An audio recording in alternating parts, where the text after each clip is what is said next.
Bismillahirrahmanirrahim, dear student, I'm from Oxford School. Today's our topic is biological method. Look at page number 9 and 10. Okay, biological method. What is biological method? It is a scientific method to resolve a biological problem produced by living organism. यानी biological method के अंदर हम scientific method की actually study करते हैं कि biological problems कौन कौन से आते हैं जो लिविंग ऑर्गेनिज्म कॉज करते हैं, किस किस्म के बायोलॉजिकल प्रॉब्लम्स होते हैं. जैसे आजकल कोविड-19 है जिस cause by virus. Similarly 18th century में मलेरिया इज़ द मेन आप कह लें एक बायोलॉजिकल इशू था जिसको रिजॉल्व करने के लिए हम इसको एज एग्जाम्पल लेंगे और इस पूरे बायोलॉजिकल मेथड को स्टडी करेंगे one by one. First that is observation. किसी भी बायोलॉजिकल मेथड को रिजॉल्व करने के लिए जो फर्स्ट स्टेप होता है that is observation. What is observation? To collect information. Information को हम कैसे कलेक्ट कर सकते हैं?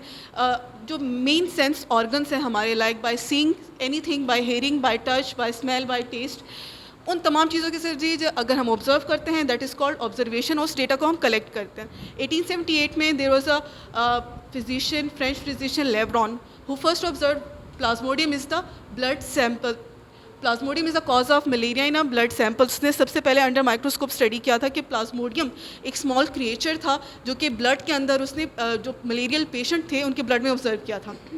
सेकेंड हमारा स्टेप आता है जी व्हाट इज़ हाइपोथेसिस. हाइपोथेसिस कहते हैं जी हम इंटेलिजेंट गैस, या इसको टेंटेटिव एक्सप्लेनेशन भी कहा जाता है. इट मे बी टेंटेटिव क्यों कहा जाता है कि इट मे बी ट्रू और फॉल्स. यानी इंटेलिजेंट गैस आप कह सकते हैं कि वो सही भी हो सकता है और गलत भी हो सकता है. तो मलेरिया से रिलेटेड साइंटिस्ट ने उस वक्त ये हाइपोथेसिस दिया था कि Plasmodium is the cause of malaria. यानी प्लाज्मोडियम वजह है मलेरिया की कॉज करने के लिए, या मलेरिया बीमारी जो है वो इस प्लाज्मोडियम की वजह से हो रही है. लेकिन इसको अब हमने प्रूव करना है साइंटिफिकली, और कुछ और स्टेप्स हैं जो इसको एक्सप्लेन करते हैं. फॉर एग्जांपल नेक्स्ट स्टेप है हमारे पास deduction. What is deduction? It's a logical explanation of hypothesis. Logical explanation क्या है?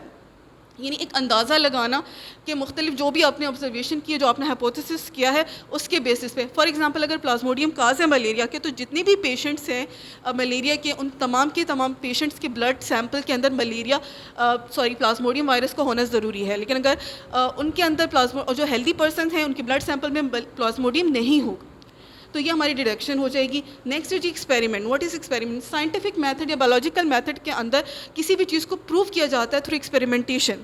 दैट इज़ प्रैक्टिकल टेस्टिंग भी कहते हैं. इसको करने के लिए हमने तकरीबन फॉर एग्जांपल साइंटिस्ट ने दे टेक 100 पेशेंट्स लिए उन्होंने, या 100 पर्सनस लिए और उनके दो ग्रुप्स बना.